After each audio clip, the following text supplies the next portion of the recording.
Okay, we have one final hot topic to cover. Geoff, have you heard about the death of Pope Francis? I did indeed. May he rest. In peace, question mark? Well...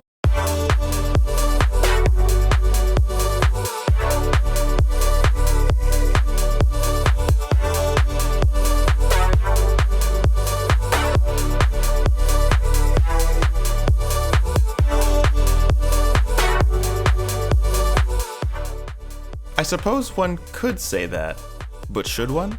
Justin. And it's against my religion to tell y'all my business. Geoff. And welcome to Bands. And welcome to Barking Dogs. Yes, Franklin's already going off. We're about 2 seconds into the episode. It didn't take long. He has the most uncredited cameos, I would say, on the pod. Oh, easily. Let me just grab him really quick. All right, I'm back. So, how's your week been, Geoff? Well, Justin, this has been a great week. A wonderful week, one might say. Weather's been so-so. But, Justin, can you believe it? We've hit a milestone. I can believe it. I believe that this is the 1-year anniversary of us recording our very first episode of this podcast. It sure is. 1 year, baby. Geoff, do you remember what the topic of that podcast episode was? Why, of course I do. It was the... Well, actually, I don't know if I remember the actual topic, but we did talk about the Met Gala. We did talk about the Met Gala, but the topic of the episode was Dua Lipa's third album. Oh! Radical Optimism. Radical Optimism, an album for adults. An album for adults. That was the title of the episode. Of the episode. That was a good one. Yeah, good episode. I think we've really settled in. And also, that album was another one that really just didn't get its due. It was a good album. Very strong. Underrated. I agree with you on that. That and Eternal Sunshine. I'll die on those hills. I don't really agree with you about Eternal Sunshine, but we don't have to talk about that. I'll kill you and then stand in your body, and that will be the hill that I die on instead. How about that? Oh, too serious? Too soon after all the serial killer talk? Guys, there's a serial killer in New England. We gotta talk about it at some point. He hasn't been caught. Has not been caught. Rampant murders. Not confirmed by the police that he actually exists. By the police? Clear. Well, yes. Guess what? They can't be trusted. All cops are pigs. All cops are pigs. Just kidding. I'll delete that for the pod. Geoff halfway through was like, I'm not going to say this. I won't die on that hill. I saw your eyes slowly dying midway through that chant. That's tough. You were like, wait a second. I'm like, hold up, there is this is going to be on the internet forever. Wait, my father is literally an ex-cop. That is also true. One of the few good ones I'd be willing to bet my life on. But listen, I'm not saying that there's definitely not a serial killer. It's entirely possible. I think it's very possible and definitely happening. I would even say it's likely. But I'm just saying it's not confirmed. That's all I'm saying. They don't want us to know what's really going on. Who's they in this situation? Are we getting into conspiracy theory shit here? Everybody pull out your tinfoil hat because the government don't want us to know. They don't want us knowing what's going on. Oh, well, Justin, speaking of the Met Gala, it just happened. Why don't we get into our usual hot topics? Yeah, the Met Gala. Let's talk about it. What did you think? Well, Geoff, I would like to read to you a quote from a wise man. Oh, please do. It's about the Met Gala. Are you ready? I am. I enjoy the Met Gala as much as anybody. I love the spectacle of it. I think it's entertainment. And we need entertainment now more than ever. Simultaneously, there are absolute atrocities and horrors occurring in the world that we should also be mindful of. But I don't think you have to have one and not the other. I think you can enjoy this stuff and also be keenly aware of all the things going on in the world right now. Geoff, how do you feel about that quote? Well, Justin, I think that quote was great for the year 2024. Before we realized how bad things were about to become. That was said through the lens of someone who was wearing rose-colored glasses and was choosing to see the best in humanity. Someone still full of hope. Who said that quote, Geoff? Well, that was said by me. That was said on our second episode where we broke down the Met Gala looks, I believe. And would you like to read what I wrote this week regarding the Met Gala? Yes, in our planning document, Geoff said, culturally relevant or hellacious representation of the chasm between the working class and the elite, ?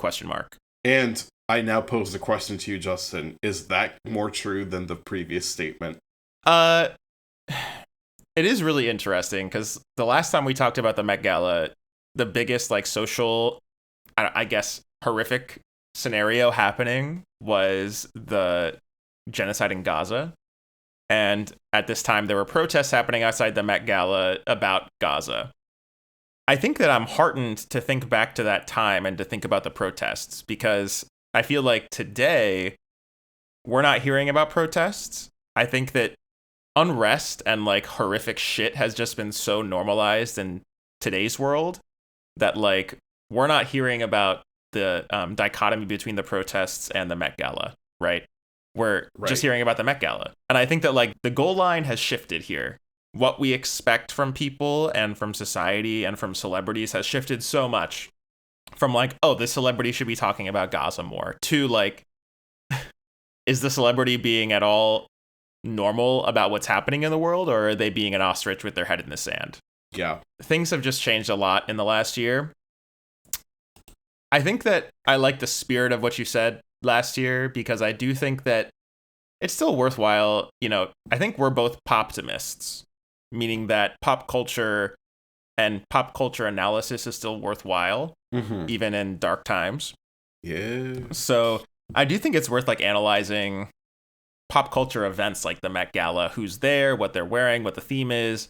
I still think it's worth doing that, but it does feel just like a little bit darker and more grim this year. I think just because of the feeling of hopelessness. Well, Justin, I couldn't have said it any better. That is exactly how I'm feeling. I'm like, things are deeply dark and everything's kind of bad. And by the way, the fixation on people's appearances is worse than ever before. What makes you say that?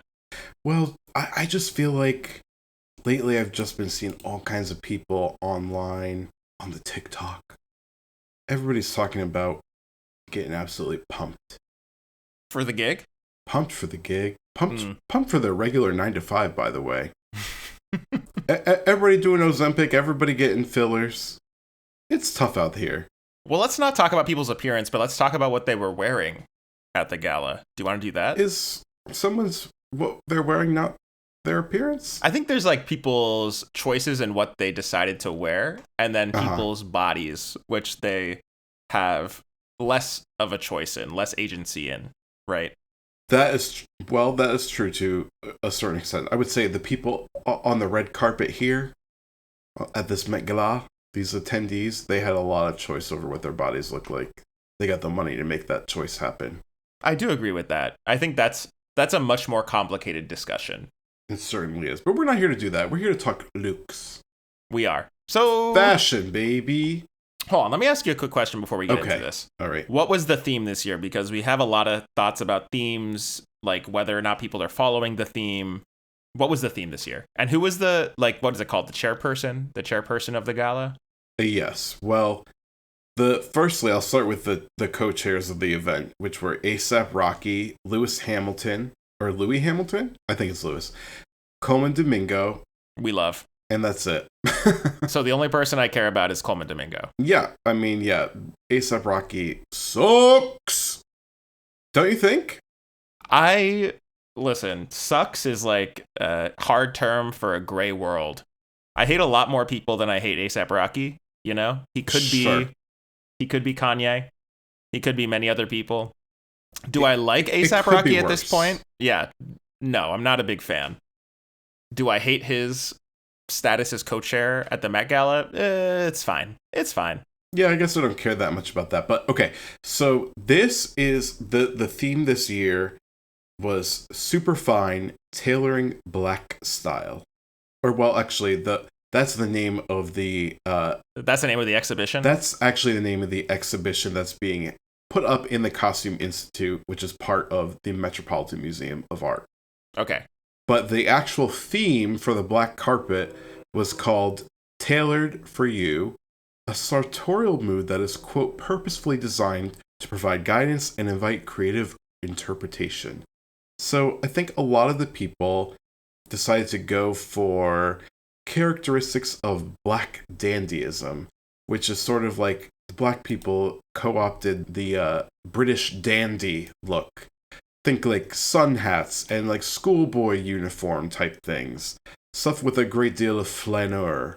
Yeah, I think dandyism, dandies, originated in like the late 1800s, early 1900s. 1700s. I think that, point for Geoff, I think that this is like a cultural movement that encouraged men to be involved with culture, be culturally sensitive and like into fashion and stuff like that. Yeah, dabble in self-expression.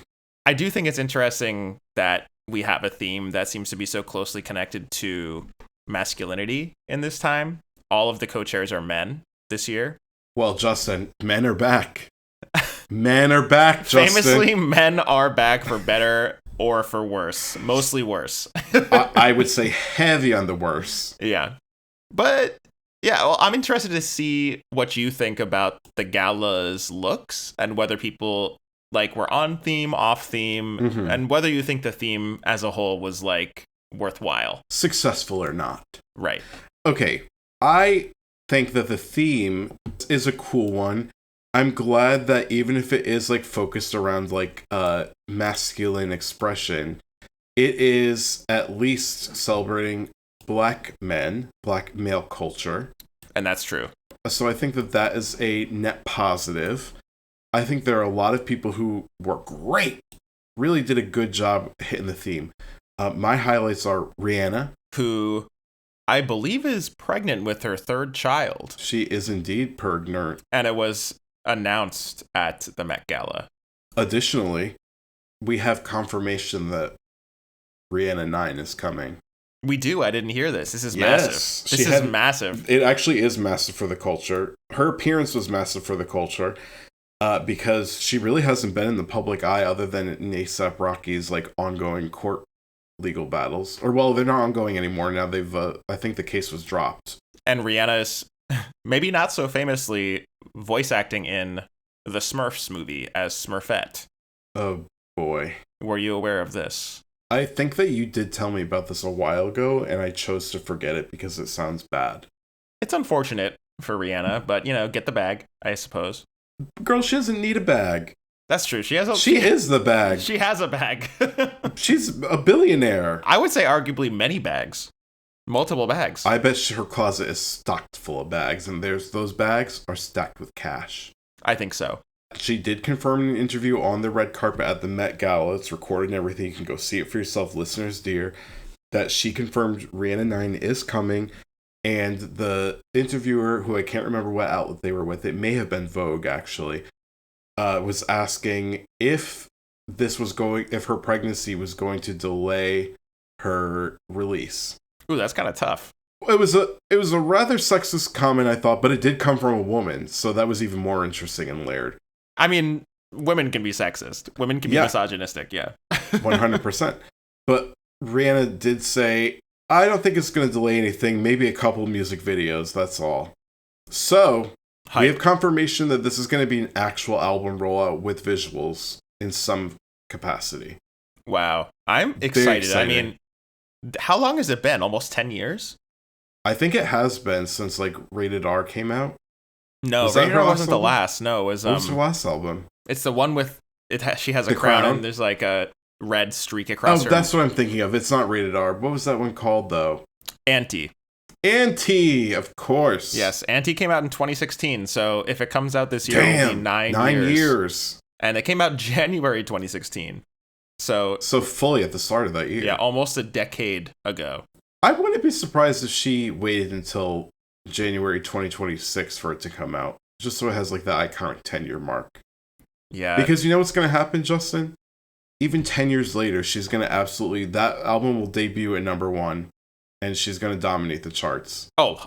Because the one thing Rihanna's going to do is she's going to dominate the charts. As long as she doesn't pull a Katy Perry, which I do have faith in Rihanna. She has better taste than Katy Perry. Now, this ain't Katy. Exactly. We're not talking about Katy Perry here. There's always the chance for a flop, but I do think that Rihanna has taste. I don't think there's a flop happening with Rihanna. I don't think so either. I don't think so either. My flabbers would be gasted. And I do have to say that I do love the fact that Rihanna has focused on building a family and has taken the time off and has maintained the bag since her last album. She said, I'm gonna do me. Yeah, and we love her for that. We love her for that. We love boundaries. We love a boundaried queen. Yeah, and her look at the Met Gala was also pretty sick. She looked incredible. She said pinstripes. She had like a big old sort of a gangster hat. She had like a little dickie. Well, actually, it wasn't a little dickie. It was a big ass dickie with a big like polka dot maroon or burgundy bow tie. I loved it. Can I give a general criticism? About Rihanna? No, about just the looks at the Met Gala. Oh, okay, yes. Let's hear it.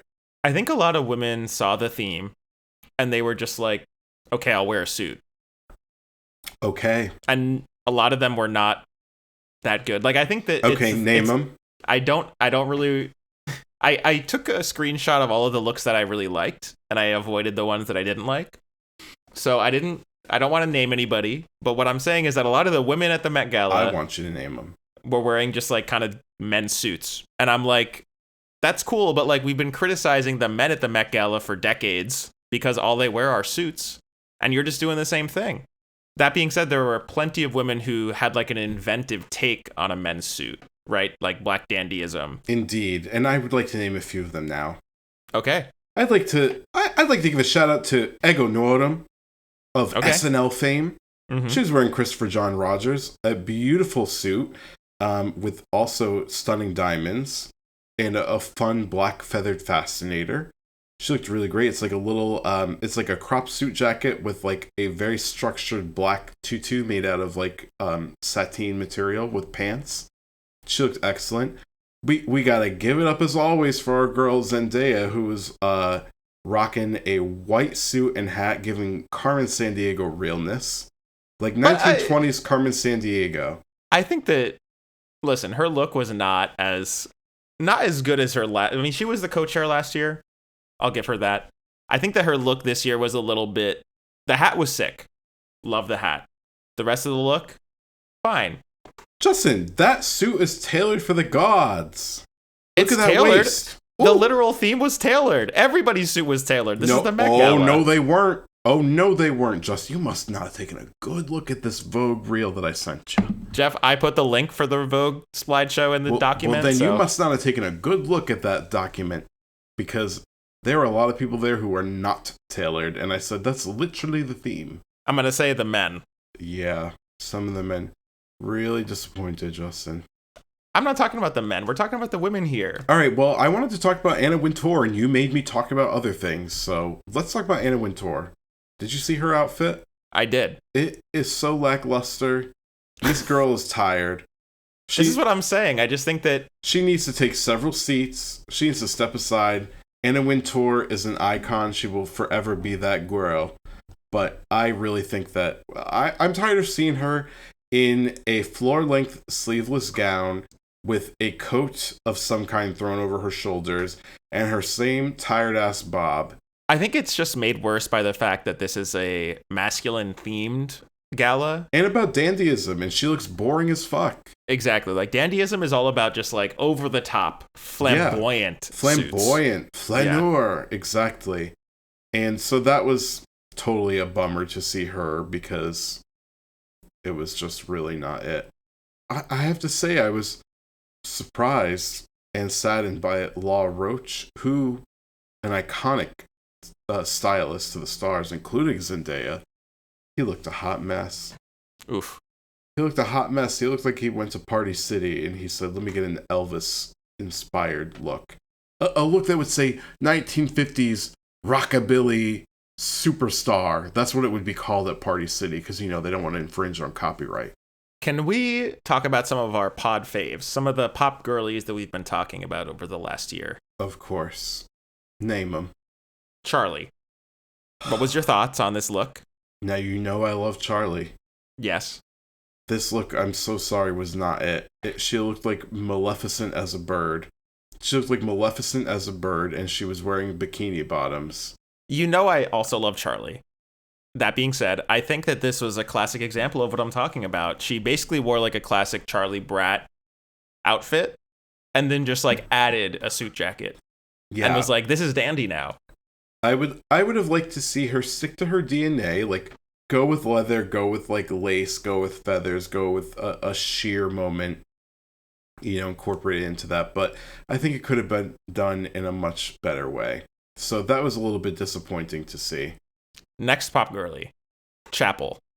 I would say Chapel Roan looked a hot mess. Yeah, very, I think intended to be like David Bowie inspired. I was going to say it was very much giving Bowie, but messy. It was not well tailored. And her makeup looked ghastly is a word that I think of. Like, she looks like it doesn't do anything for her beautiful skin tone. She's a beautiful woman.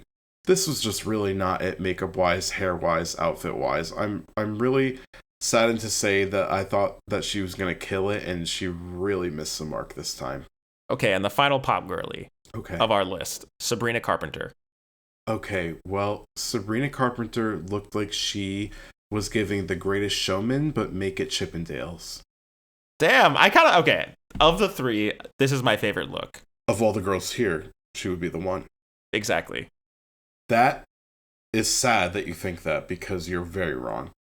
Damn, who's the best of the three then? I think Charlie's the best for the three, because at least it's like her. Like, it's iconically Charlie. Is this the male gaze? Am I What do just you like, mean?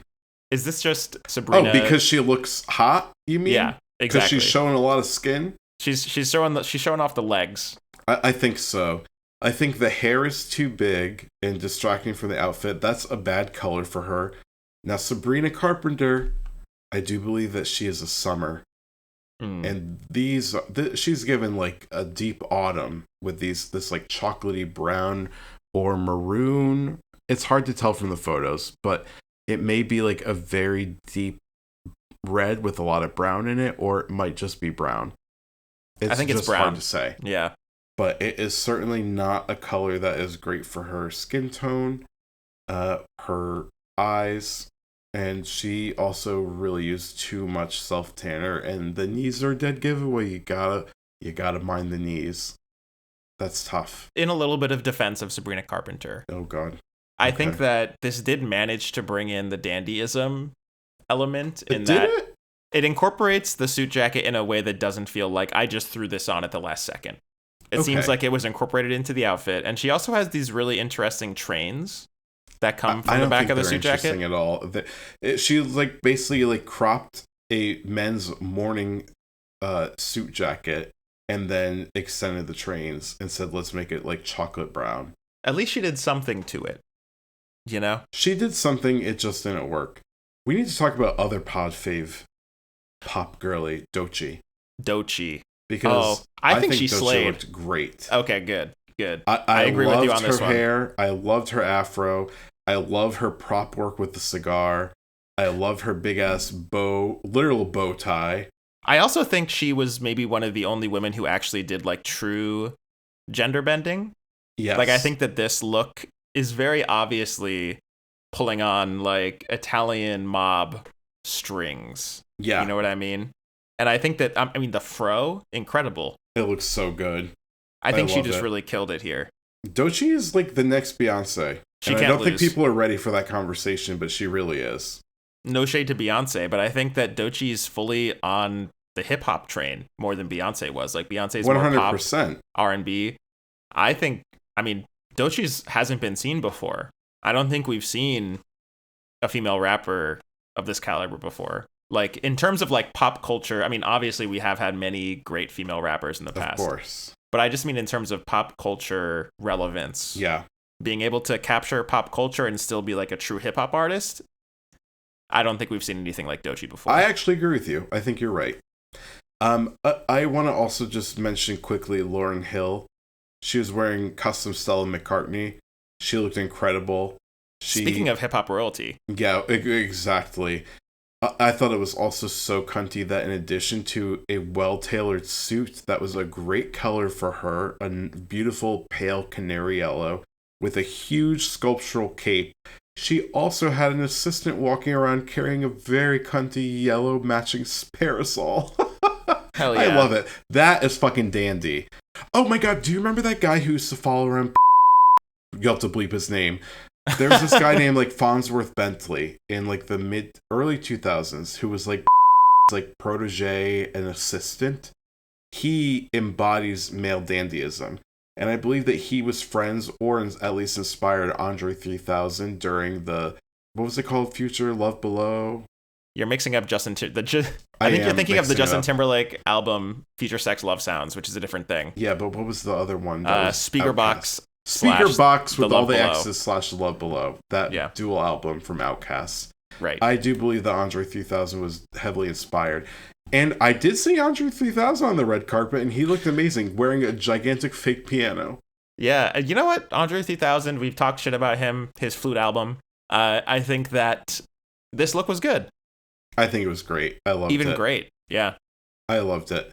Tom Ford was boring as always. He always wears the same goddamn thing every time. That's kind of his thing, though. Yeah. Anna Sawai from Pod Fave Shogun. She was doing Zendaya's look, but less well, but still looked very beautiful. Yeah, very similar to Zendaya's. This is, I guess, what I'm saying. Like, I look at Anna's and Zendaya's looks, and in previous years, they've both, I think, had more bold looks because it wasn't a masculine theme. And I think that just because there's a masculine theme doesn't give you an excuse to just wear a suit and tie and call it a day. You know, like, do something interesting with it, in my opinion. Okay, but I think what was interesting about Zendaya was that she was tailored for the gods and chose to obscure her face, which this is like the last thing that most people on the red carpet want to do, is obscure their face. They both look amazing. I don't want to get anybody's hair up, but can we do something interesting? That's all I'm saying. I think Zendaya's was very interesting. I don't know. We can agree to disagree on that. We can. By the way, let's talk about this. Did you see Lala Anthony? No. I truly did not recognize her. I'm not sure. I hope she's well. I really didn't recognize her. I don't know. Who is she? So Lala, you don't remember Lala from like BET or MTV? Teletubbies? What? Teletubbies? What are you talking about? Lala? Is that what we're talking about here? Oh, God. Lala Anthony was like a television personality. She was like a host. She was like on MTV, TRL. She was on 106 and Park on BET. I'm looking at the photo now. I don't recognize her, but apparently that could just be because of her appearance here at the Met Gala. Well, she is like seriously a stunning, beautiful woman. And she still looks beautiful, but I just really didn't recognize her at all. I don't know if she got like work done, if she had some kind of injury.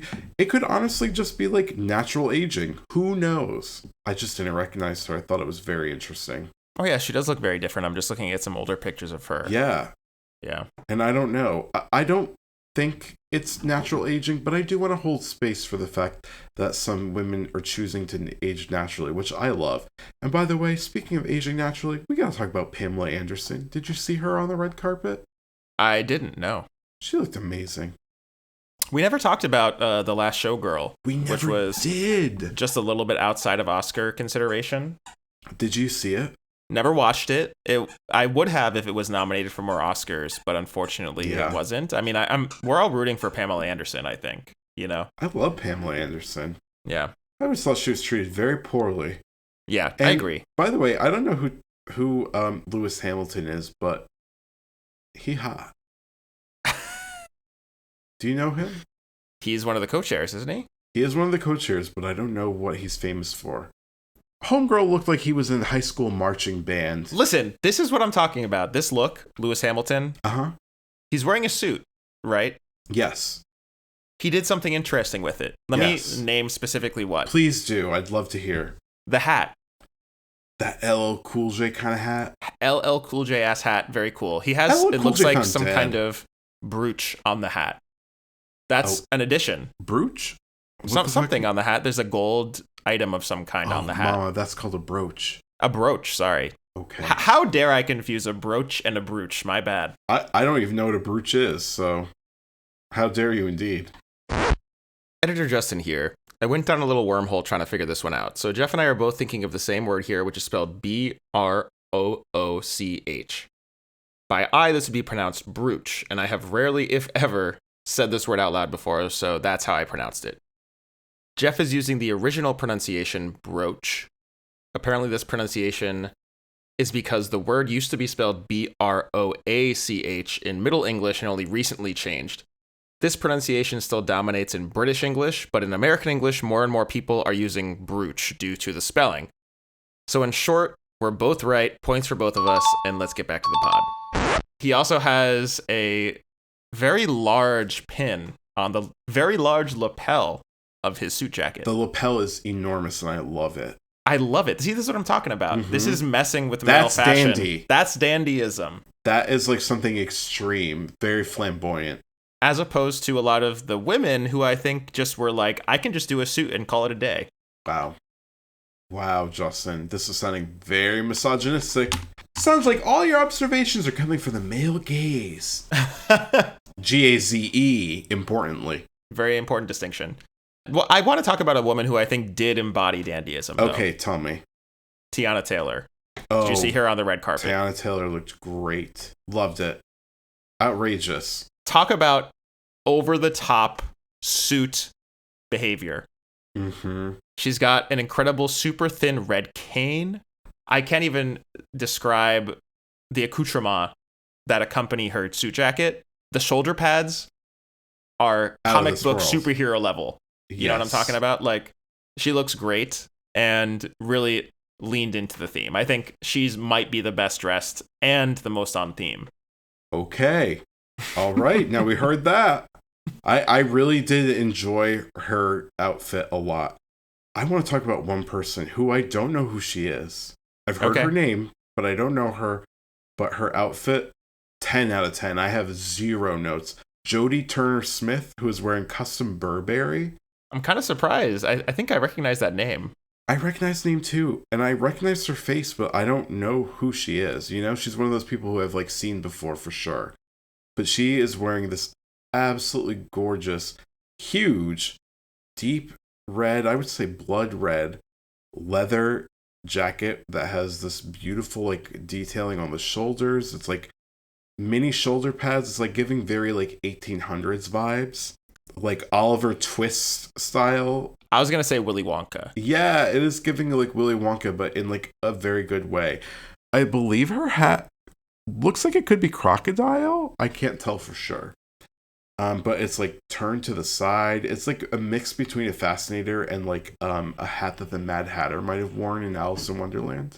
Yeah, very Alice in Wonderland for sure. The silhouette itself is absolutely killer. She looks phenomenal, and she's got like thigh-high boots. It looks like that are like folded into pants. I loved it.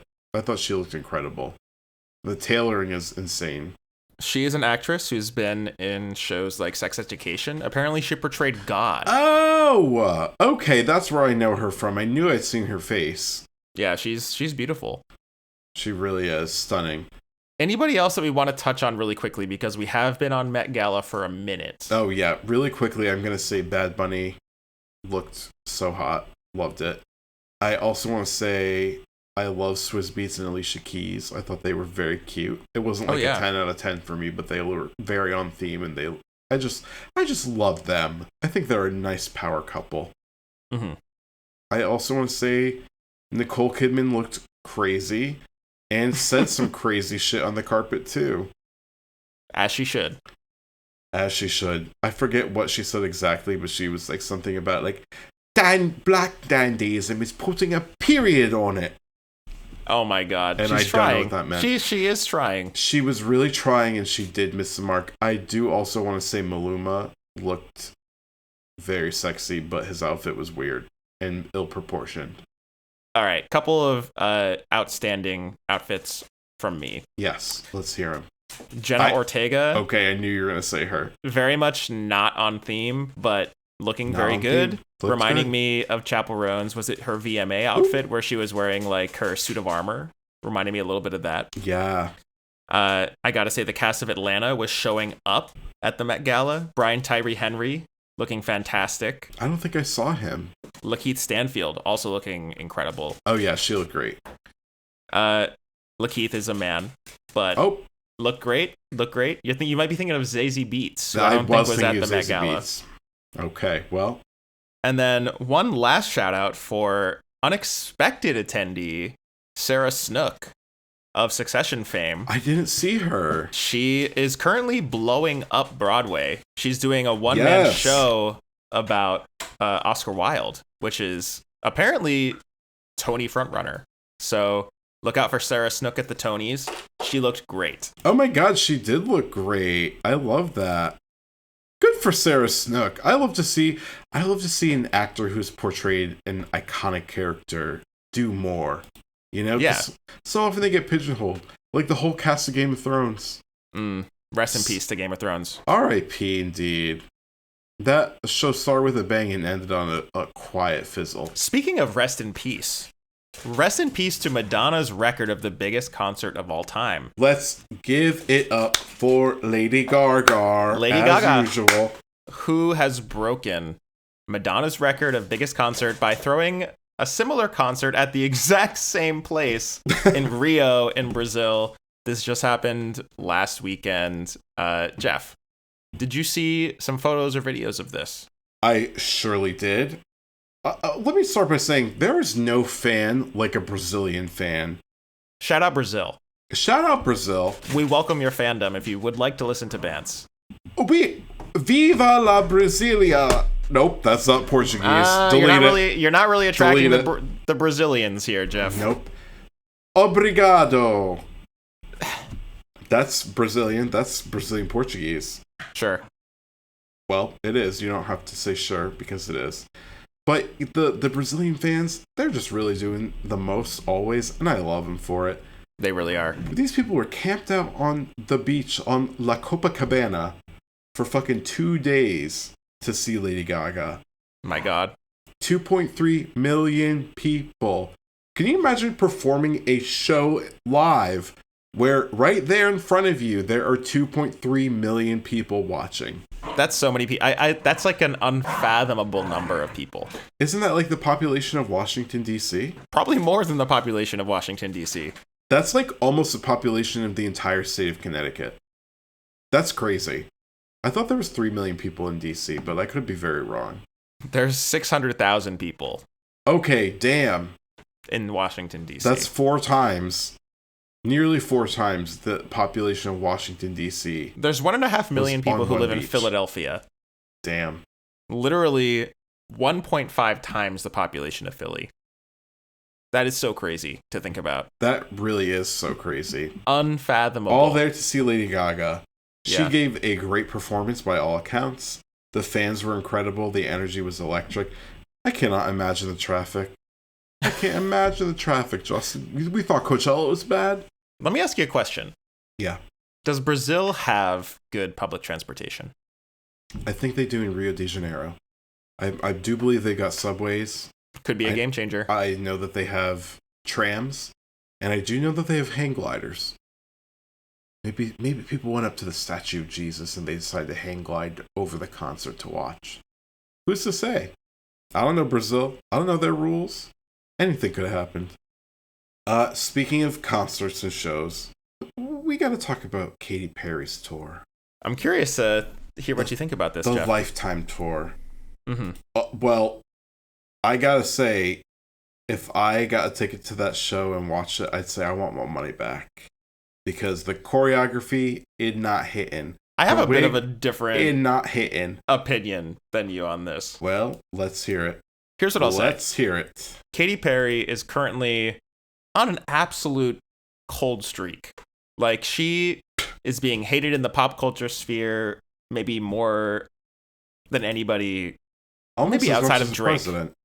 Oh, okay. Him too.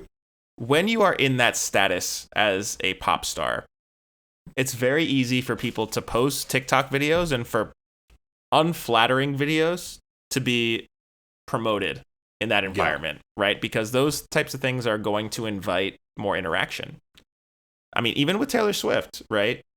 We saw because Taylor Swift has like a impressive hater train, as well as a lot of fans.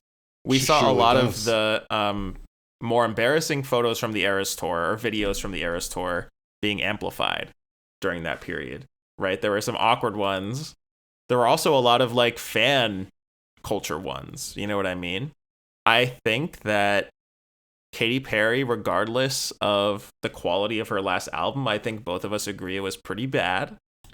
Regardless of that quality, there's still a lot of physical ability that is required to execute on a tour of this scale, where, let's be clear, she's still playing large shows. She is. By all accounts, well-attended shows to her fans. And I think that a lot of the videos that are going viral of her tour are not necessarily representative of the lived experience of people who went to see her. You know, I think that out of context, outside of the realm of like, you show up at the arena, you had a beer or a cocktail, you've been there for an hour, you saw the opener, you're getting excited. And then finally, you know, Katy Perry, the legend, comes out. You know, like that's a different experience than just seeing like a 30-second clip on TikTok. Yeah, I agree with that. I'm just saying, as someone who famously was a Katy cat and did see her live, this tour just looks, to me, it just feels like washed up. It feels very has-been. Are you open to the possibility that you're only seeing the worst of the videos due to your social media bubble? I'm sure that I am. But I have watched full-length YouTube videos of like 2 or 3 songs, you know, in one video. Mm-hmm. And I don't know, she doesn't have it anymore, is how I feel about it. What do you mean by that? I mean, she doesn't have the panache and pizzazz that she once held. The stage presence isn't there. The choreography feels labored. It feels like she's really phoning it in, and it feels like her sense of humor or like the tongue-in-cheekness of it is still like very much like, you know, 2016, let's elect Hillary Clinton to be our first female president. I mean, I think there's a distinction between the content of the music, like studio album, which I think has that Hillary Clinton, and then there's like the physical requirement and production design and like logistics. The production design doesn't look bad, I gotta say. I don't think it looks bad. I don't think it looks corny.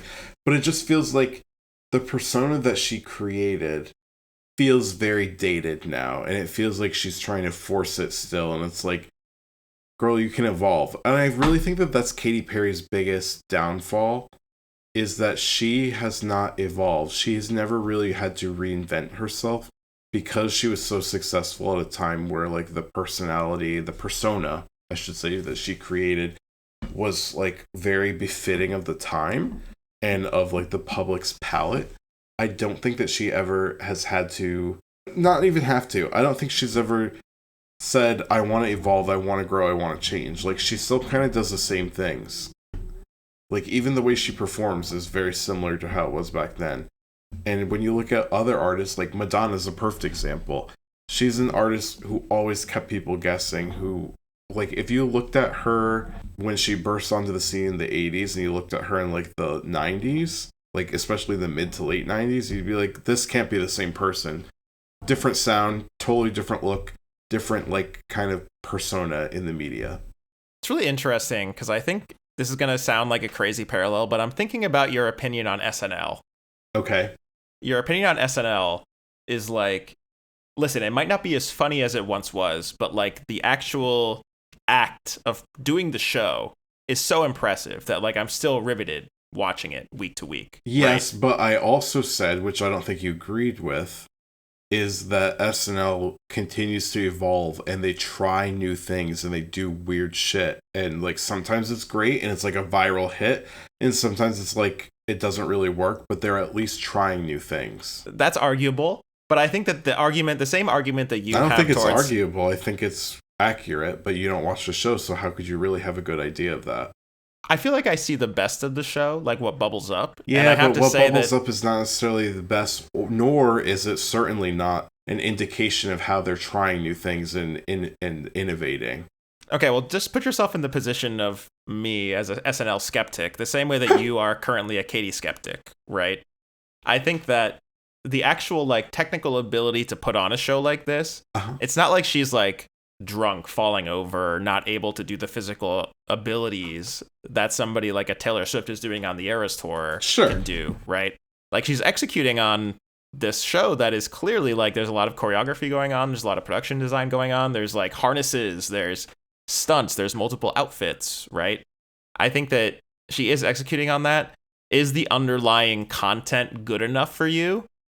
It sounds like no, and it's not for me, and I'm not buying a ticket to Katy Perry's tour, right? But I do think that like there's a middle ground between just being an absolute hater and being like a stan. I would not say that I'm a hater, nor would I say I'm a stan of Katy Perry. I want her to do well and succeed, but it's like every time she opens her mouth or whatever, does she like it feels like she does like the wrong thing. Yeah, I think that she, as of late, as a public persona and as an artist, I think that she has been struggling. I think that as a touring artist, as like a performer, I think she's doing similar to other comparable artists, is I guess my take. I don't think that her performances, her production design, her tour design as a group is much worse than like comparable level artists like a Dua Lipa or something like that, you know? But I think it's hard to separate all of those things. They're all intertwined. Let's take a break. That's tough. I don't know about that. Okay, but we have another hot topic that you mentioned. Okay, we have one final hot topic to cover. Geoff, have you heard about the death of Pope Francis? I did indeed. May he rest in peace? Question mark. Well, now, I don't want to get canceled, but I think Pope Francis, I think he was one of the more progressive popes we've ever had. Mm-hmm. I think he had a big heart for humanity, but, you know, I don't get down too much with the Catholic Church. Yeah, Catholic Church, a little bit of a tough institution. I won't lie. However, did you see the Oscar-nominated film Conclave, which had to do with a conclave, as you may have assumed? I did not, and I did not know what a conclave was until until this pope recently died. Okay. I had never heard the term before. I said, I don't know her. We're in a very interesting period here of life imitating art, because conclave, which for those who don't know, who have not seen the film nor are very familiar with the Catholic Church, a conclave is the process by which a new pope is elected. It's like Rush Week. Yeah, it's like Rush Week for Cardinals. Rush Week for Cardinals, baby. In such a crazy twist of events, I have learned today, yes, that many of the Cardinals who are currently participating in the current conclave watched the film Conclave to learn the rules of how to elect a new pope. Come on, this is not true. This is real. I'm serious. Look at it. Most of the Cardinals who are involved in the current conclave have never been involved in a conclave before. Oh my God. So to familiarize Politico reporting. Exactly. To familiarize themselves with the rules of the conclave, they literally watched the film. 133 high-ranking clerics set to enter the Sistine Chapel when the conclave begins. Damn, that like actually sounds like the premise for the movie. It's literally, well, it is literally the premise of the movie. That's wild. I can't believe that they had to watch it to try to understand how this whole thing goes down. This is like the King Smoot. Remember the Iron Islands? Yes. I mean, it's inherently dramatic, right? This is why it made for a good film. Oh my God, I bet they're so fucking bitchy. Well, here's the thing about the film Conclave is that I think that it does humanize. Like, I think that the Catholic Church from the outside is seen as like a very serious institution. Yeah. And like everybody's super serious and intense. And Conclave, girl, it's all theater. It has a bit of a fan base because specifically it's like Mean Girls, but make it in the Vatican. Yeah, you know, that makes sense. I gotta watch this movie. I think you might like it, honestly, because it's a little bit, I found it a little bit pulpier than I was expecting. A little bit less like high drama than I was expecting. I know what pulpy means. It's way more just people talking shit for almost the entire film. I do love that. It sounds like Housewives, but in flashier robes. It's literally Housewives, but make it Cardinals. And I gotta tell you, it kills me that the Catholic Church still has such an unfavorable outlook on homosexuality and the gays at large. Because, I'm sorry, wearing bright red dresses, talking shit about each other behind each other's back and being fake as hell, being fucking bitchy, being really into ritual and ceremony, that is the fucking faggiest shit I've heard in my entire damn life. Listen, they have an opportunity here. They have an opportunity for a pivot. They can take it if they want to. If they weren't homophobic. This is theater camp. They're all fucking each other in the bunks, okay? It's happened. We know that shit that goes down in their conclave apartments. Okay? We know what's going on in the Vatican behind closed doors. They don't have access to their phones. Wild orgies. Anything could happen. Wild orgies, I'm telling you. I'm calling it now. Didn't you say you weren't trying to get canceled? Well, that ship has sailed. I just realized what all the smoke is about. You know how they're really big on the smoke? They're always burning incense in the chapel, and then when the Pope is selected, they have the white smoke that goes to black or whatever. Yes. Well, it's just the white smoke, but yeah. Okay, well, you know what I'm saying.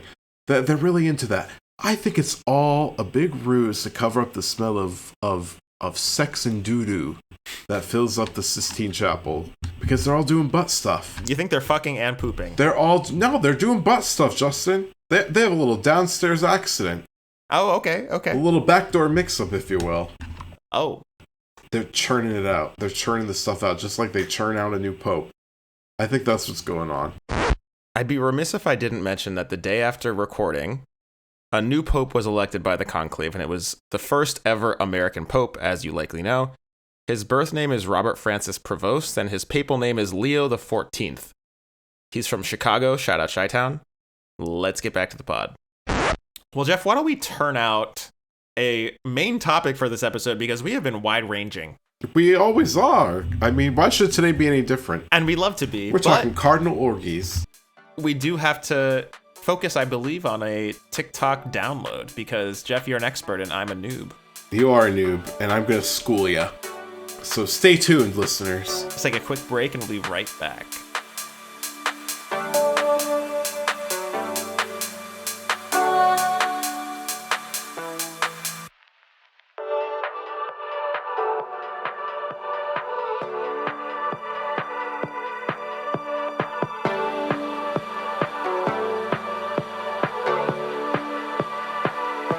And Geoff, we're back. We're so back, and we're ready to TikTok, if you will. That is so right, Geoff. In this segment, Geoff will be breaking down the latest TikTok trends that he's experienced. Let me caveat this ahead of time. On his For You page. Yeah. Everybody's I TikTok have a is For You different. page that is of the people, Justin. Okay. I feel like it's wide-ranging. I got all kinds of good stuff going on that page. And I want you to know about it. I got a couple questions before we begin. Okay, name them. Number one. First question. Would you say that the 3 TikToks that you're going to explain to me today 3 are 3? Am I reading this wrong? Miss Girl, I know I added more than that. Uh-oh. Okay, go on. Of these 3... Are these 3 TikToks that we're going to discuss today representative of TikTok trends? Like, is this the culture? Or are these just things that you're into specifically? Well, I would say that these are things that are showing up on a lot of people's feeds. Now, I can't say everybody. Because as you know, we got the algorithm. Mm-hmm. And Al loves to specify for us all. Uh-huh. He loves to look at what we've said, what we've liked, what we dislike, and he'll say, give you a little more of this, I'll take a little of that away. It's all based on the engagement. Okay. So Al really knows us, and he lets us know what's going on. And second question, final question. Oh, okay. Are you enjoying these 3 TikToks? Are these things that you enjoyed, or just things that you wanted to talk about? These are just things I wanted to talk about, Justin. Okay, important context. Very important. The first is, I want to talk about the Disney World Glambot trend. Have you seen these? I've watched all these TikToks, yes. Okay. Well, I love this trend. I think this is a really fun one. Describe it to me. everybody is going to Walt Disney World. They're doing the Tower of Terror. You know, I think every one of us knows one or two people, you know, homegirl from high school, a cousin perhaps, who has a framed family photo of them at the Tower of Terror, which no longer really exists. It's been rebranded. But they have an iconic moment where the Tower of Terror stops. Mid-fall, people take a photo, and then it drops down. You've seen this, haven't you? Yes, and I think that my general take, not to get ahead of myself here, Okay, well, but I go think ahead. that this phenomenon of taking a photo in the middle of a ride exists outside of Disney World. Oh, And sure. indeed, Universal. I have many Six pictures Flag? of myself at the local Six Flags New England, Six that Flag? we've all been to as a part of our, like, you know, public school field trip. I don't think I ever went there for a public school field trip. Really? Yeah, I went there with family, I think. I believe I had like a middle school trip to Six Flags. Oh, you went to the rich school, that's why. Oh yeah, that's true. Cutler Middle School. You went to the school from the rich part of town. Y'all had the budget. Not That's us true. over here in the city. That's true. But I'm just saying, I think this is like a phenomenon, taking pictures while you're on a roller coaster or a big like thrill ride Absolutely. scenario. This is happening across the country. Oh, Yeah. it's happening. And what's really going on right now, which I love, and kind of ties into the Met Gala Mhm. and Oscars. You know, we all have seen that guy Cole. I don't know his last name, but I know he's Cole with the big hair. This very attractive small man who's a photographer on the red carpet. He does all of those glam bots, which is where he's like, you're going to stand here on the X, and then I'm going to count to 3. The camera's going to come in really fast, and you need to strike a pose. A little movement is good. So those have been trending because some of them are absolutely iconically great, and some of them are iconically awkward and bad. And every awards season, which you know is our favorite season here on the pod. Our favorite season. That's true. We see tons of these, and I love to watch the compilations on TikToks of like epic failures. You know, that's how they say it. I don't say epic fail. Remember when that was such a thing? That was like 2011. Yeah, epic fail. So weird that was a thing. Terrible. I hate it. Remember planking? That was another thing of that era. We were talking about planking last night. I loved to plank. I thought it was fun. It was so absurd. It was absurdist. Yeah. It was very absurdist. My favorite one that I ever saw was somebody climbed to the top of the McDonald's arches yeah. and planked across the top of it. That is the iconic plank. That truly is the iconic. plank. That's Yeah. iconography. We Yes. got to give it up for that man. Congratulations to that man. I don't know who you are, but I'm sure you're out there living life to the fullest every day. It might have even been a woman. I don't even remember. I'm pretty sure it was a dude. You know, a man would, though. But yes, she can. How about But that? she could if she wanted to, but she decided not to. She said, I'm not stupid like men. Exactly. So, yeah. But anyways, so we love the glam bots. People are saying, we got glam bot at home. And they're doing it on their own, Justin. They said, let's take this opportunity. While we're on the Tower of Terror, I'm going to flip off my sunglasses with 2 fingers only, which is always an iconic move. The 2-finger hold. Think of fancy cigarettes. Think of a piece of paper. Think of Yu-Gi-Oh! When he's like, and he has Dueling. like a card. He's He's dueling with his 2 little fingers. He's got that cunty little card that he's about to slam down in front of him on the mat. Pacha! Dark Magician. Exactly. The 2-finger take off of the sunglasses and then a hair flip right into camera. There's nothing that's more cunty in the world. Okay, I have a couple of notes on this trend. Okay. So this is the Disney World glam bot trend. Yeah. This is literally what I've been doing since the year 2006. 2006, you've been doing Glambot? I have been posing for the camera on thrill rides, Jeff. Is this not true? This is not new. This is my issue Okay, but this trend. Okay, go ahead. And then I'll correct Because you. on the Ride of Steel, which is the Superman-themed roller coaster at Six Flags New England, which I have been on many times, at a certain point, you've gone on it enough times to know where the cameras are. And you're like, okay, let's just pose for the camera when it comes up. You know what I'm saying? Yeah. How is this different other than co-opting the glambot language of the red carpet? Well, what's different is that it's now video, bitch. You get a video clip. It's meant for the TikTok. So you're saying it's just that Disney has aligned towards the social media landscape of 2025. That's exactly what I'm saying. And that people are taking it, and you know what? They're also using a very, they're using fun music, especially this one iconic track by Azalea Banks, to use that music over their slow motion posing. Okay, well, here's what I'm saying is that I'm considering this segment like status of TikTok. Is it culture or is it slop? What are you talking about? We never agreed to this. This is how I'm perceiving this. And this is just from me. You can take it how you want. I'm just saying these are apparently trends that you find interesting on TikTok. Yes. And I'm just kind of like, okay, but we've been doing this. Justin, I'm sorry. No one's doing a glambot like experience on the Tower of Terror. It's just not happening. It wasn't happening before now.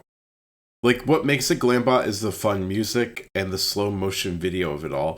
We're not doing videos where we're doing peace signs. We're doing iconic cunty, like, glambot looks, you know? There's a difference. The specific cultural touchstones that people are doing to be, like, hot in this moment are different, right? Like, in 2011, when we were on the Tower of Terror, we would do peace signs. Sure. That was trendy at that time. Okay. Now the trends are changed, right? Yeah. But the idea As of, they like, so often do. We're getting ready for the moment when the camera takes our photo has not changed.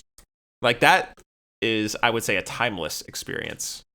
Justin, I think you're just trying to let everybody who's listening to the podcast know that you were cool. This is like when you're always like, oh, I liked that band like 5 years ago before they got famous. Wait, are you telling me that you didn't pose for the camera at Six Flags? Justin, I didn't go on those rides. Oh, Too I forgot. scared. I forgot you're a scaredy cat. Too scared. Well, now you're going to make fun of my very real phobias, and that's not cool. Geoff, that's mean girl behavior. I'm not making fun of you. I'm just saying that for anybody who has been on a ride like this before, you nasty. For decades, we've been posing for the camera. All right. Well, this is a trend that's happening on social media. And I'm sorry, Justin, but I fear you did not eat like these bitches be eating on the ride. Okay? Why don't you take a little stroll down memory lane, look at those photos, and then I want you to send me every single one where you pose for the photo, allegedly, and I'm gonna post it on the socials. Geoff, I totally agree with you because here's the difference, is that we exist in a world now where we have an algorithm to promote the hottest, the slayerist of glambot content. Absolutely. So you're now seeing the best of the best. Yeah. But what I'm saying is this phenomenon of posing for the camera on a ride at Disney World or Six Flags or name your theme park, this has existed for a minute. The only thing that has changed is the context in which that exists. Okay, well, that's that. And now I want to talk about something different. I want to talk about Maroon 5, which has also existed for a minute. That's true. A band that I believe broke out onto the scene with their debut album, Songs About Jane, in 2004 or 5, was it? An album that straight men everywhere love. An album gay men love. I love that album. I think it's like one of the best first start to finish albums, period. I love that. It's a great album. So what about Maroon 5? Oh, well, they're getting popular again. Are they? They're being revisited by millennials, and they're being discovered, quote unquote, much like Columbus, by Gen Z and Gen Alpha. They're saying, what's this iconic bop that my dad listens to? Oof. I almost died when I saw that. I said, my dad's always talking about this band, and I finally listened to their album, and it's great. It's been shocking to see. So can we talk about the TikTok that you specifically sent? We can. Regarding this Maroon 5 revival. Well, do you know this guy? Pokemon Master Zoe? I do recognize him. I've seen some of these videos on Reels back when I was on Instagram. Oh my god. Never has a more millennial sentence been said. Never has a more millennial sentence been uttered on this podcast. I know this guy from Reels. Okay, Damn. I have one good thing and one bad thing to say about this man. Okay. There's a lot of judgment coming from you today, Justin. I'm going to start with the bad thing, which is also a cell phone. Okay. This man has my mustache. Oof. Justin, that is true. His mustache is very much like yours, which is like a bit sparse. And probably leaves a little to be desired. Yeah, that's the only bad thing. I do want to say you're body shaming a little bit here. Whoa. I thought body shaming? Yeah! Body hair, that's body shaming. Am I allowed to shame my own body while I shame someone else's? Justin, you can do whatever you want, but is it right? I don't know. Listen, I think if I were you, I'd be advising this man to shave his mustache. Would you? I'm confused by the premise here. Are you saying that I, as me, would talk to this man who I don't know and tell him you gotta shave your mustache? Let's say you were friendly with this guy. Friendly or friends? There's Friends. a big difference. Friends. Okay, how close are we? Are we talking every day, or do we see each other every once in a while? We just like, hey, how you been? Didn't realize you were getting into the weeds here. I gotta know if you're gonna propose a situation. I want all the details. Friends enough to give them advice about their appearance. Okay, well, so that's very close friends. So you're close friends with this man, and unsolicited. Let's say he asked you. Oh, okay. How do you feel about my mustache? I'm gonna say I think we can do better. Exactly. I think maybe the mustache doesn't look for you. Not everyone can grow a full mustache, and that's okay. Okay, so here's my second very positive thing to say about Pokemon Master Zoe. Mm-hmm. What a Let's hear handle. about it. I think he could do this routine with pretty much any song. And he does. And I would be like, this is a fucking banger. He does do it with a lot of different songs. He posts a lot of content. I find him to be fun. He's undeniable. Yeah. He's got it. I love his content. You know, some people have it. Yeah. He's got it. Shout out Pokemon Master Zoe. He's got it. Shout out Pokemon Master Go. He caught them all. He caught all their attention. And he is doing a dance to Makes Me Wonder by Maroon 5. Which, by the way, an underrated Maroon 5 bop. Not off of Songs About Jane, their best album, but was a great, fun song. Okay, I really have a lot of feelings about Maroon 5. Well, tell me about them. Can we get into that? Are we going to do a Maroon 5 retrospective here? I'd love to. Okay, Songs About Jane, all-time classic. Yeah. Their second album, whose name I am forgetting right now, can't remember, but their second album, they upped the tempo. Yeah.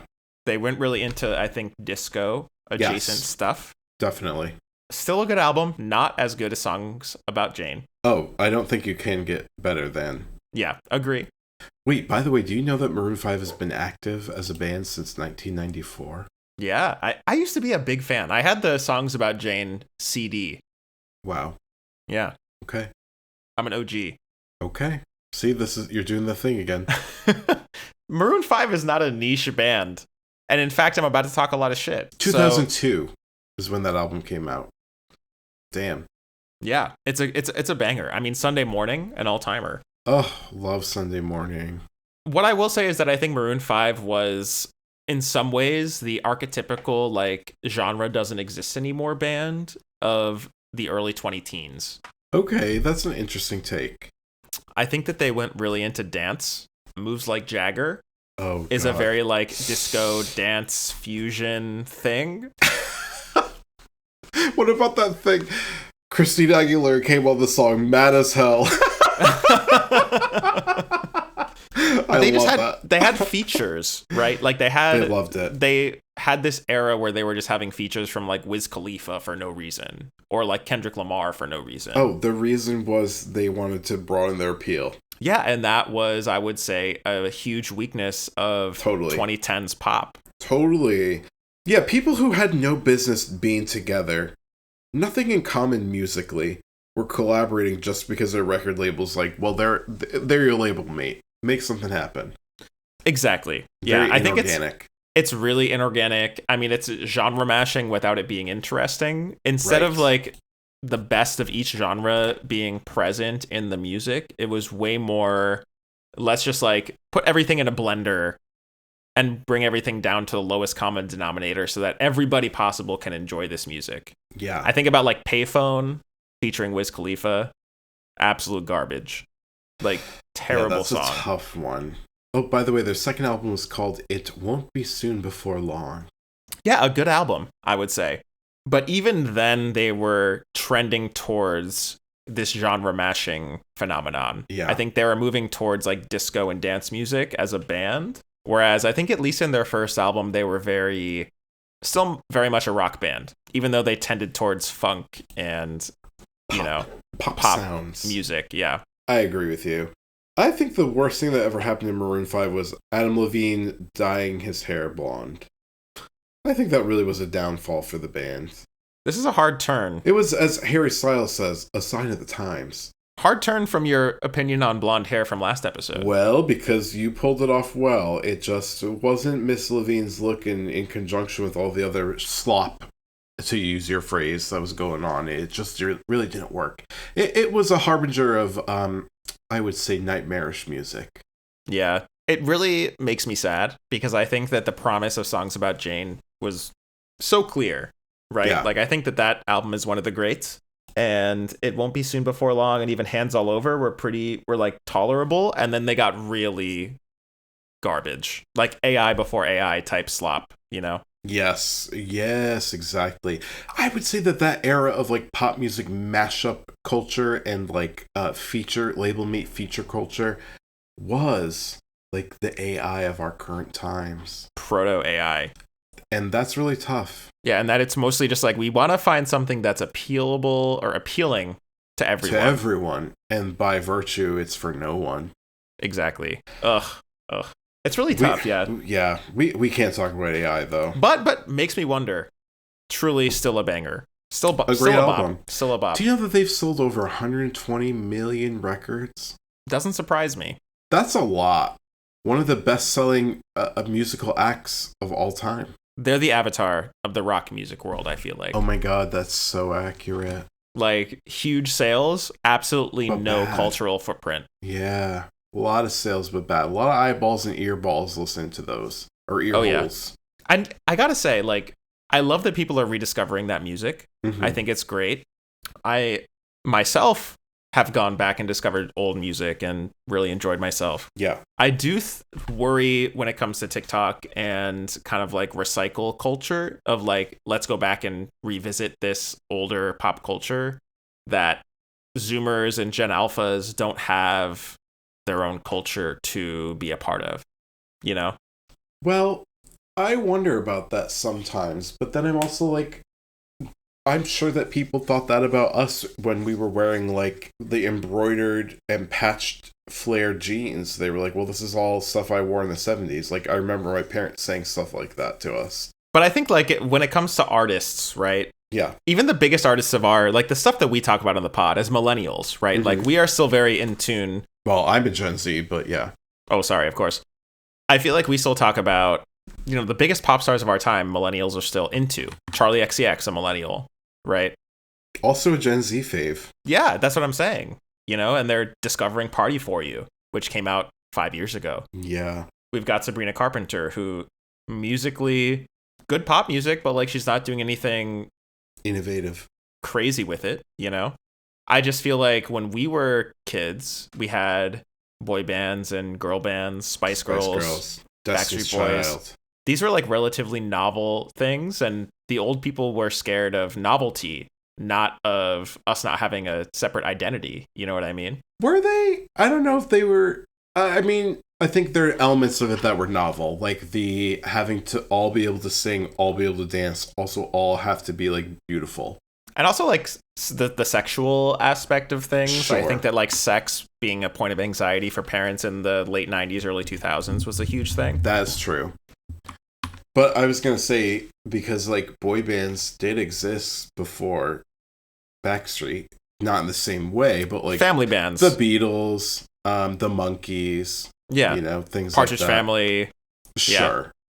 Yeah. And girl groups too, like the Supremes is a good like parallel to Destiny's Child. I guess like maybe a better comparison would be like grunge music in the 90s, right? Uh-huh. Or rock and roll in the 50s. Okay, sure. Electronic music potentially in the 2000s, the early noughts. I think that like these are genres and styles that adults felt uncomfortable with. Yeah. I worry that because the incentives, now that we have a streaming focused musical scene, are to stream old libraries, because the overhead on library content is zero. Those songs have already been recorded. Mm-hmm. And streaming services, which, let's be clear, TikTok has a deal with the record labels, right? They get money every time that a song is used in their TikToks. That's true. Record labels are incentivized to push their old content rather than supporting new artists. So I just worry that like there's a lot of incentive to promote those old artists, and that's why we got a lot of this like boomerang nostalgia stuff going on with Maroon 5 and the like. I think that is a fair assessment. I didn't really consider that part of it, that record labels are happy to like promote old stuff because it's new again, because the whole audience hasn't lived their life with it being present. Well, we need a movement. We need a movement among the young people. What are we going to do? I'm not saying we do anything. I want the young people to get into some weird shit. Get into some weird shit. It can be bad. I don't care. Oh, I think they are into weird shit that's bad, like being a trad wife.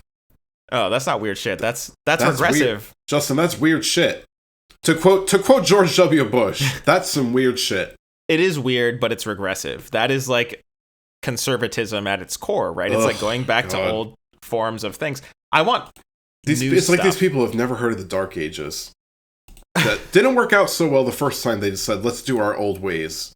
The bubonic plague, Justin. Imagine fiefdoms, but in the new world. Imagine fiefdoms, I live in one.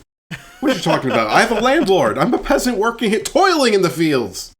But you understand what I'm saying. I do. I want pop culture for the youths that's not completely co-opted. Like, I want something outside of the system for the youths. I think that there probably is, and we just are so, like, old and farty, we don't know about it. Well, because we're such farts, Gen Z, Gen Alpha, please reach out to us and tell us what's the scene.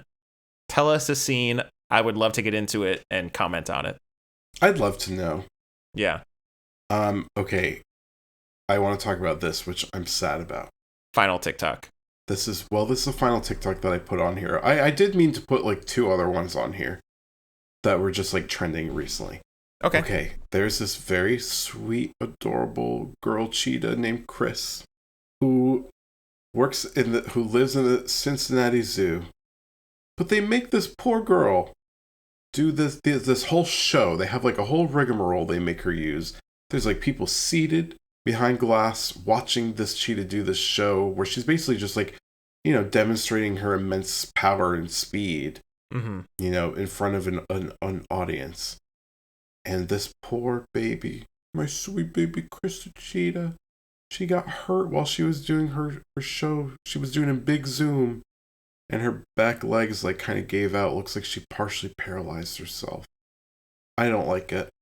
I have to say, Geoff, for somebody who was too scared to complete watching the film Sinners, I was shocked that you recommended this TikTok for today's discussion, because this is like actually horrifying. It's so horrifying. We witness this beautiful animal who's being exploited and overworked paralyze herself.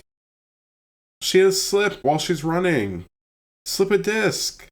It could happen to anybody. But it happened to Chris, and she didn't deserve this. Yeah, she really didn't. We gotta free the zoos. I'm trying to go Finding Nemo and Madagascar style and free the zoos, Justin. Zoos are a complicated topic. Oh, what about Pookie from Hey Arnold? Remember her? Grandma? No. Hey Arnold's grandma? Oh, her grandma, yeah. Or his grandma, sorry. She went on a whole crusade in one of my favorite episodes of that show where she freed the sea turtles from the Brooklyn Zoo. It was amazing. I think we got to do that. I think life needs to imitate that art. I'm going to give you an update on Chris's status. Well, I know about it, but go ahead. Let's tell the listeners. So I did, after watching exactly 1/3 of this TikTok, because I could not continue watching it. It Very was sad. Truly harrowing. I did search to see about her status. And the Cincinnati Zoo has said that they have performed diagnostic tests and that she did not break any bones. She did not sever her spinal cord, which is great news. It was a vertebral disc that it wasn't a slip disc, it was a burst disc. That's just as bad, if not worse. Worse, for sure. It did result in paralysis of her rear legs, but the spinal cord was still intact. I'm waiting for the good news. Well, the good news is that she's on the recovery. They are treating her and she has regained some movement of her hind legs. Yeah. She's not currently able to walk, but it hasn't been that long since this accident happened. And this is exactly why I think that the topic of zoos is very complicated. Do I think that having Chris perform in this way is problematic? Yes. Could this injury have happened in the wild, and this animal would not have been able to have access to the type of care that is being provided by the Cincinnati Zoo? Potentially, who's to say? Anything could happen. Also, yes. I mean, and this zoo specifically has a big cat program where it's supposed to, like, familiarize people with these big cats. And remember that most big cats are actually endangered species. How could I forget? These are species that are currently endangered by, like, our climate situation and just, like, poaching, et cetera, et cetera. Familiarizing people with the big cats and making us love them as a species, I think, is a big goal of zoos in general. Have zoos always been, like, a force for good in the conservation space? No. Right? Like, I think that is absolutely true. But I know that a lot of people who are into conservation and ecology do get employment at zoos. Like I care. Indeed, this is, like, maybe the only place that people who are interested in that can get a job in a lot of situations. So I think this is, like, a horrible accident, and I don't think that the zoo should be doing this type of weird show. Like, Chris, the cheetah, is a greyhound dog racing for money. She's being exploited, Justin. She's definitely being exploited. But I do think that zoos are an important site for conservation. And I think that is just one nuance to this story that I wanted to bring up to make it a little bit less black and white. Well, I think zoos are bad and they need to go away. Become research institutes and become, what's the word I'm looking for? Sanctuaries. Yeah, well, no, not really. I guess maybe sanctuaries, but that don't admit the public. But what they really need to become is, like, rehabilitation centers. That's what I was looking for. Yeah, but what do we need Animal for rehabilitation centers to exist? We need everything to be funded by the government. Exactly. And that's the problem. Like, in our current climate, are we going to get government funding for conservation spots like this? Fuck the government. Fuck the current administration. We have to reckon with the reality that we live in. Okay, but the reality is, let's totally change the system, and we have to be like, these are private sanctuaries. We'll put out cute social media videos. We're going to train these animals for food to do all kinds of, dizzying feats of strength. Oh, yeah. Listen, I totally agree with you. I think that is problematic. That's horrific. I think that this specific... Justin, that's like those moms. You know those white ladies that have the mixed race kids and then they parade all 16 of them around on social media for views? That's like a whole other topic. I mean, it's adjacent. There's something going on. It's like they're treating them like animals in a zoo, too. It's not dissimilar. I do think that it's not quite equivalent to that, but I do think that this specific... You must have not seen some of these videos. These moms are keeping them in cages and shit. Locking them in basement chokies. I'm dead serious. I'm going to need some evidence. I'm going to send you some of these videos and news articles about this woman who's actually currently in court for this very thing. Is it one woman? Well, yes, but it's not like this is okay. Like it happens. Is this like a common thing, or is this one person who's a sociopath? There's like a Hulu series waiting to be made about several of these families, I'll tell you that. Okay, I don't say one way or the other, but what I am saying is that I think Chris the cheetah was definitely subject to some potentially unethical routines that she was forced to perform at this zoo. I think that if we have zoos, we have to make sure that the animals are as comfortable as possible, and the animals should really only be there if they can't exist in the wild. And the animals should, guess what, be chilling. They need to be retired, Justin.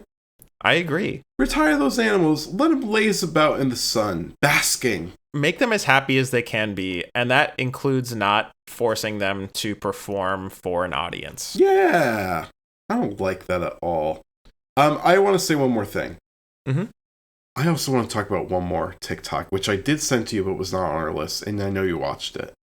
Which one was this? I am obsessed with this influencer who has been making hilarious videos. She's from the UK. Her name is @Nicole Muaaa. Mua, I call her. I don't know how to pronounce it. But she's just getting on TikTok and she's going, Nino, morning! And she's talking about how big her pussy is and how it's gonna, like, devour everyone in sight. Whoa. I don't think from the TikTok that you sent me that's the message. Well, no, it's not really that. Okay, it's like more like she's just like. I would say it's the exact opposite. My pussy's so tight. Exactly. It's gonna steal your man. It's the opposite of what you said. It is the opposite of that. Okay, I did mischaracterize that, but I fucking love it. I think it's so funny. She calls it her minge. I love the British. You just term love minge. British slang. I do. I think minge is so fucking funny. Sneak peek to our episode next week where we finally talk about Spice Girls. Do. Yeah, I love her. I think she's so funny. Every one of her videos just starts off, Nino, warning! And she's like talking about how she's out in these streets, her pussy tight, boobs on fleek, makeup right, and how she's going to steal your man, and how you need to hide your girlfriends too, because they're going to be just drawn in by her feminine allure. Let's dig into this. Okay. How do you think she's doing? Justin, this doesn't have to be that deep. I think Nicole's just out here having a good time. She's making funny content for people like me who just need to be entertained for a few minutes. Okay, so I guess what I'm asking is, what do you find entertaining about it specifically? Is it just like I think her tone of voice. I think her presence. It feels like the same reason that people, especially men, really love hip-hop artists who just like brag about how rich they are and how big their dick is. No, it's not about that. Is it not adjacent to that? I don't really think so. I just think it's funny because she's saying like no, like it's done with a wink, but not so much of a wink that people like think that she's like really hamming it up. Like I think a lot of people take it at face value, but she's just being funny. She's being outlandish. It's funny because she's just like a normal person in the street, just like with so much braggadocio and so much confidence being projected as this persona. Is it aspirational? I don't think it's aspirational, but I think that's part of why it's funny to me, because it's like, this is like absurd behavior, and if somebody was seriously acting like this, you'd be like, oh, this is a crazy person. This is like Kanye kind of crazy. But she's doing it with like enough of a wink and enough knowing, you know, that I think that the conceit of that is makes it like funny. Like it's very obviously a persona she's putting on and not how she actually is. How confident are you about that? That it's a persona and it's not who she is? I'm extremely confident. And what makes you say that?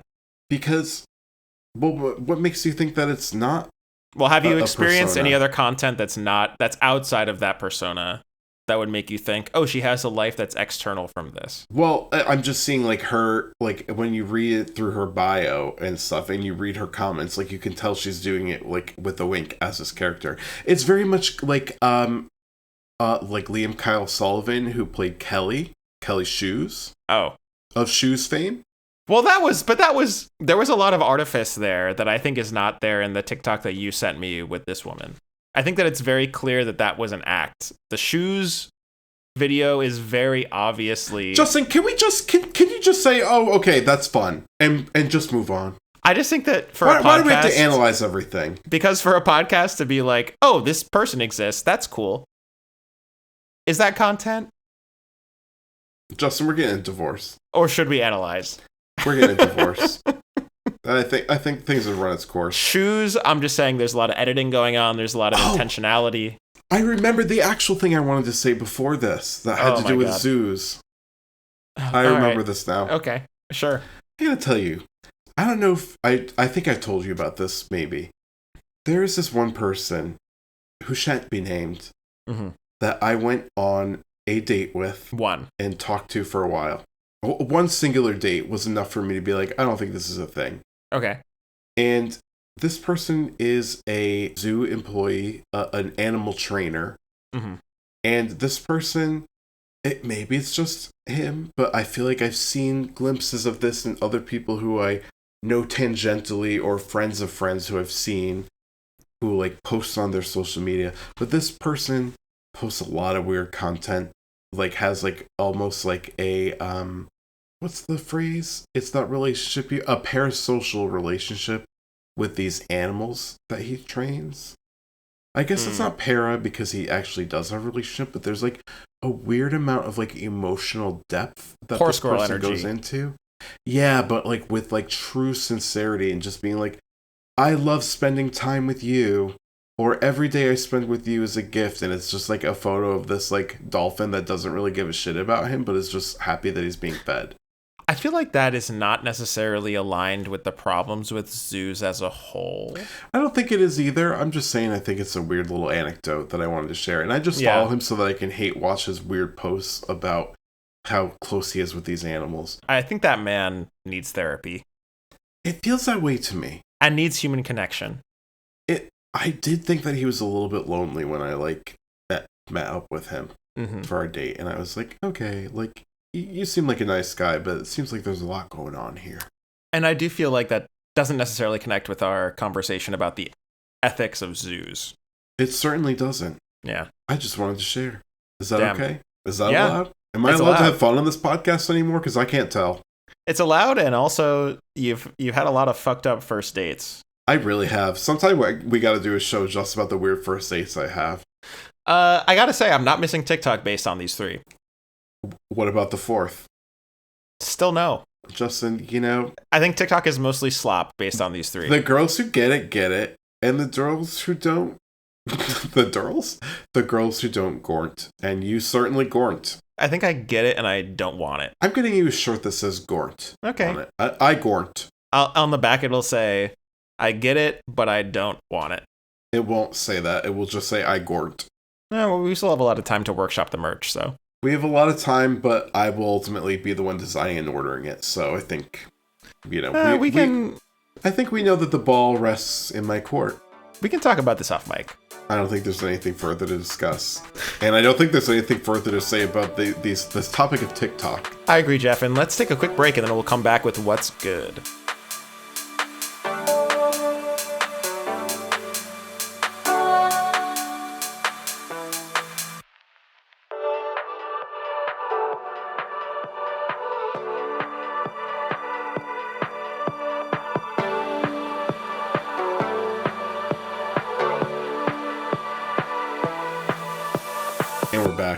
Geoff, it's been a great episode. I feel like you've kind of just been shooting the shit this episode. What do you think? I do think we've been shooting the shit, and I kind of love to do that. We do love to. You know what else I love? What do you love? I love hearing about what has been good with you this week, Geoff. Why am I going first? It's always you. Oh, we got to switch it up every once in a while. Okay, well, Justin, what's good with me this week is a very fun podcast called Wiser Than Me with Julia Louis-Dreyfus. Hey. Have you heard it before? I haven't. Okay, well, this podcast is one of the kind that goes in seasons, so there's like a finite number of episodes per season. It doesn't go year round.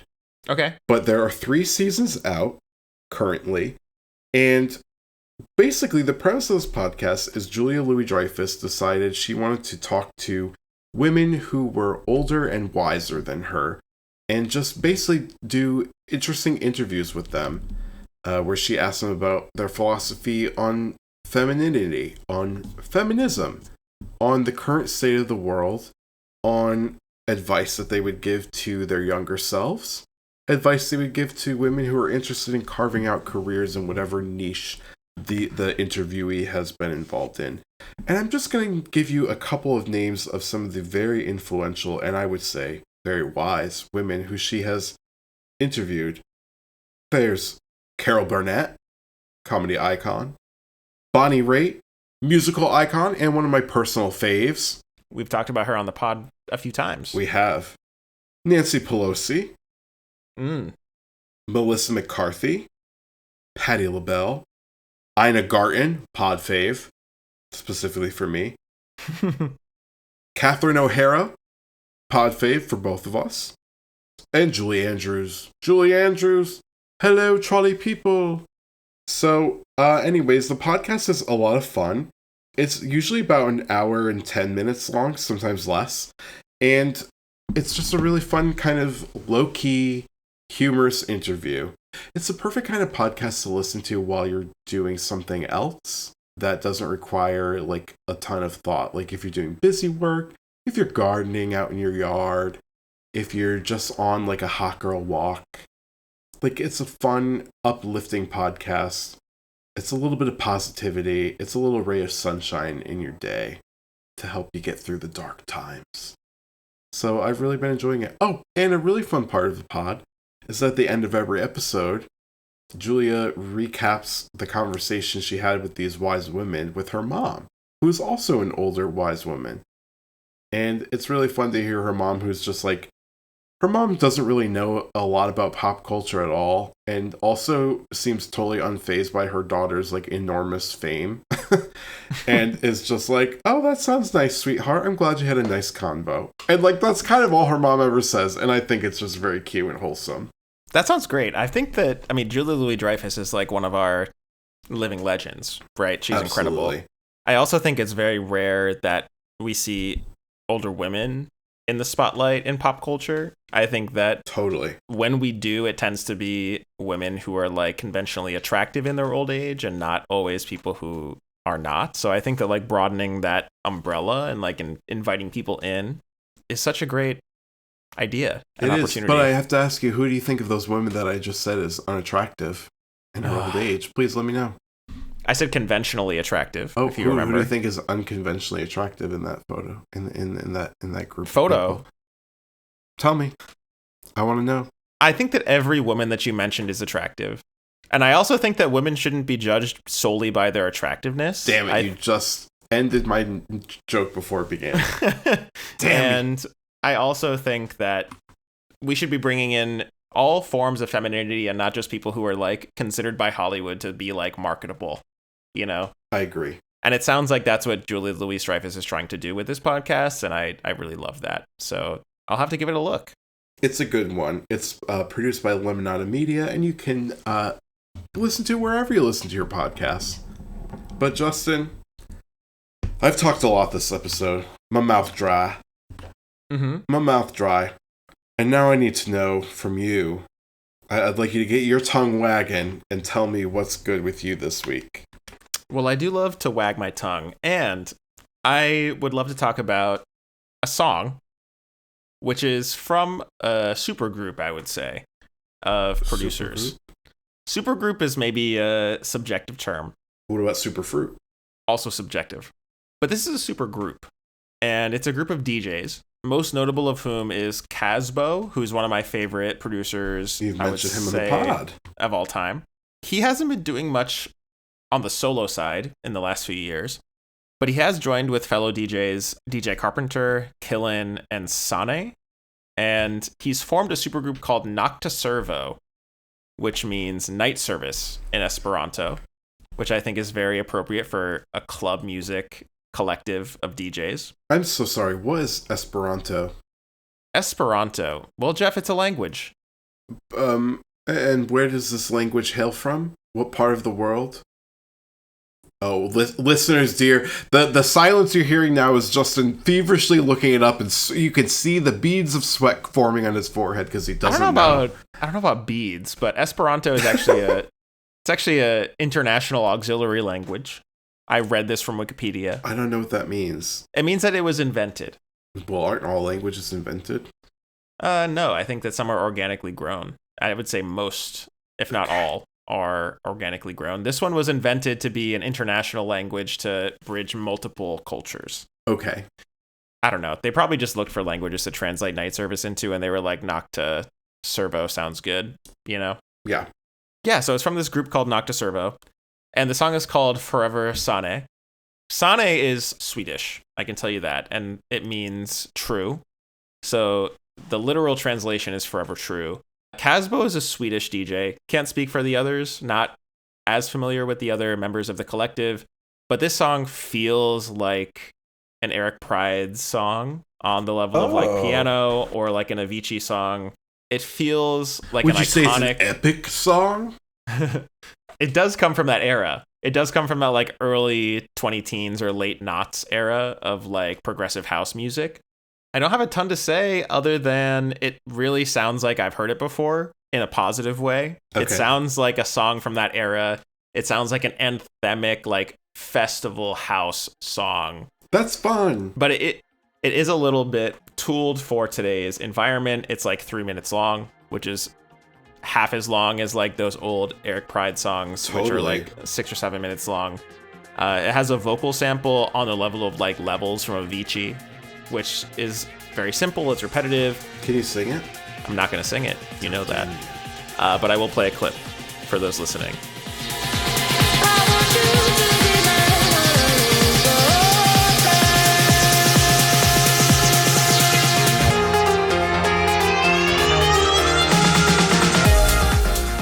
And I think it's just like really a dance floor banger. I think that we are ready for a resurgence of that era of prog house music and club music. And this song, you know, it doesn't have a ton of plays on SoundCloud or on Spotify. I think that it's pretty niche, but I think that if you listen to it, it's really on the level of those classics, those club classics, in the words of Charlie XCX. Club classics. Club classic.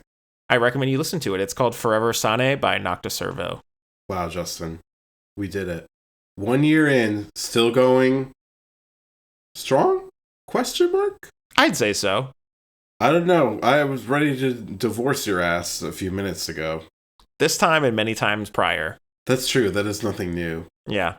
Are we in a toxic relationship? I would say it's a bit for the listeners. How many people, by show of hands, or by show of fingies, have said, do you guys hate each other? How about by show of comments on our Apple Music or Spotify profile? Let us know. Did you think that our rivalry was intense enough for us to break up? For real? We love a poll. We do. Geoff, next week, we're going to be talking about the legendary, the iconic week. Spice Girls. It's been a long time coming. It has. We've been building up to this since, I would say, like very early on, since we started talking about award season. Yeah, that's actually so true. And we've also been building up. I've been talking about the Spice Girls to you for your entire life. Yeah, pretty much since you've known me, but especially the last few years when you've been doing your DJ stuff on the side, making your mixes. I think I always put in a comment on the live stream. Spice Girls next. Spice Girls when? Question mark? Spice Girls when? Yeah, but next week we're really gonna get it. We're gonna get down deep into it. Do you yet know the names proper of the proper five names? Spice Girls? Absolutely not. I know the Spice Girls names. What are they? Ginger. Okay. Baby. Yep. Posh. Got it. Scary. Uh-huh. And Sporty. You got it. Hell yeah. Yes. Good job, Justin. You're getting your feet wet, I would say. Kind of crazy that Victoria Beckham didn't end up as Sporty Spice, you know? Felt like that would have been a better match. We're going to talk about that and so much more next week, and I really can't wait to get into it. It might be a two-parter, because there's a lot to discuss. There is. Until then, we'll see you later. Bye. Bye. This has been Bants with Geoff and Justin. Bants was created and produced by Geoff Taylor and Justin Benavidez. Graphic design by Geoff Taylor and editing by Justin Benavidez. The theme music for Bants is the track Nebraska With You by Sam Day and is provided by No Copyright Sounds. Email us at bantspod@gmail.com with questions, recommendations, or just to say hi. And if you like the podcast, rate and review us on Apple or Spotify and tell your friends. Bye. See ya.